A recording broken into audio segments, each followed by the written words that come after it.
નમસ્કાર દર્શક મિત્રો, આરડી ન્યૂઝમાં હું છું આપની સાથે આરડી વાઘેલા। જોઈએ આજના મહત્વના સમાચાર। સુરતમાં ડબ્બા ટ્રેડિંગ અને ઓનલાઈન ગેમિંગનું મોટું રેકેટ ઝડપાયું।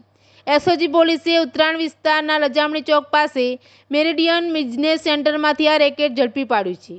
પોલીસે આરોપી પાસેથી 19 mobile phone, 4 laptop, 13 sim card, 31 passbook, 87 chequebook, 10 lakh રૂપિયા રોકડા, પેપર કટિંગ મશીન મળી કુલ રૂપિયા 17,30,000નો મુદ્દામાલ જપ્ત કર્યો છે અને સાથે જ પોલીસે 8 જેટલા આરોપીઓની ધરપકડ કરી છે।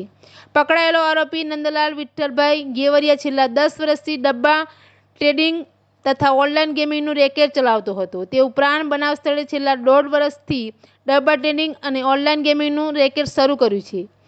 આરોપીએ અલગ અલગ વેબસાઇટ બનાવી હતી અને લોકોને શેર બજારમાં ટ્રેડિંગ કરવાના બહાને ઓનલાઈન ગેમિંગમાં પૈસા રોકાણ કરાવતા હતા, જેમાં ડબ્બા ટ્રેડિંગ દ્વારા વિશ્વમાં ચાલતા ગેમિંગમાં પૈસા રોકાણ કરવામાં આવતા હતા, તેમાં સટ્ટો રમાવવામાં આવતો હતો। પોલીસને તપાસ દરમિયાન અલગ અલગ આઈડી ઉપરથી કુલ રૂપિયા 900 કરોડથી વધુ નાણાકીય વ્યવહારો મળી આવ્યા છે।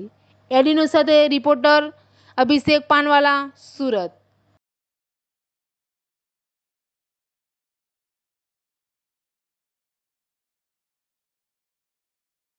28 તારીખે એસઓજીની ટીમને એક બાતમી મળી હતી કે મેરિડિયન બિઝનેસ સેન્ટરના લજામણી ચોક મોટા વરાછામાં સનરાઈઝ ડેવલપરની જે ઓફિસ છે એની આડમાં કંઈક ઓનલાઈન ગેમિંગની અથવા તો કંઈક ફ્રોડની પ્રવૃત્તિ ચાલી રહી છે। તો એસઓજીની ટીમ ત્યાં પહોંચી અને ત્યાં પહોંચતા એસઓજીની જે ટીમે ત્યાં તપાસ કરી તો રેડ કરતાં ખબર પડી કે ત્યાં ઓનલાઈન જે સટ્ટા બેટિંગ છે, ગેમિંગ તથા ઓનલાઈન જે ડબ્બા ટ્રેડિંગ કે જે શેર બજારની અંદર જે સેબીની પરમિશનથી જે બ્રોકર ટ્રેડિંગ કરી શકે એવી કોઈ પરમિશન લીધા વગર કેસ્ટિલો 9 અને સ્ટોક ગ્રો બે એ લોકોએ વેબસાઇટ બનાવેલી અને એની લિંક બધાને આપી અને એના ગ્રાહકો બનાવેલા અને એની અંદર ટ્રેડિંગ કરતા હતા અને જે સિક્યુરિટી ટ્રાન્ઝેક્શન ટેક્સ તથા જે અન્ય ટેક્સીસ જે ભરવાના થાય તે તથા જે સરકારને જે નફો થાય એનો ટેક્સ જે છે એની ચોરી કરતા હતા।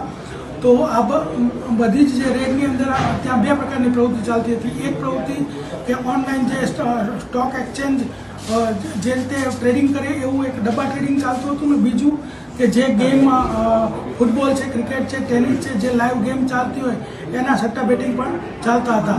તો આ રેડની દરમિયાન ટોટલ ત્યાં જે મુદ્દામાલ મળ્યો છે એમાં 19 મોબાઈલ, 4 લેપટોપ, 10 લાખ રૂપિયા રોકડા, 31 પાસબુક, ડેબિટ કાર્ડ, પછી સૌથી મહત્વની વાત એક પેપર કટિંગ મશીન કે કાગળોનું ચૂરો થઈ જાય એટલે કોઈને ખબર જ ન પડે કે કાગળમાં શું લખ્યું હતું એ ટોટલ 17,30,000નો મુદ્દામાલ ત્યાં મળી આવ્યો હતો। જે આરોપી છે એમાં મુખ્ય આરોપી છે નંદલાલ ગોવરિયા અને વિશાલ ગેવરિયા, આ બંને મુખ્ય આરોપી છે। તે ઉપરાંત જે પૈસાની લેવડ દેવડ, આંગળીઓમાં લેવડ દેવડ તથા ઓનલાઈન જે એકાઉન્ટ જે એના મેનેજ કરતા હતા એવા ભાવેશ, એમાં જયદીપ, ભાવિન, નવનીત અને સોહેલ 4 આરોપીઓ તથા આ જે બંને સોફ્ટવેર જે અલગ અલગ ડેવલપ કરતા હતા એ ભાવિન કિહલા અને બકુલ દસરિયા, ટોટલ 8 આરોપીઓની ધરપકડ કરવામાં આવી છે। બોગસ ડોક્યુમેન્ટને લગતી 338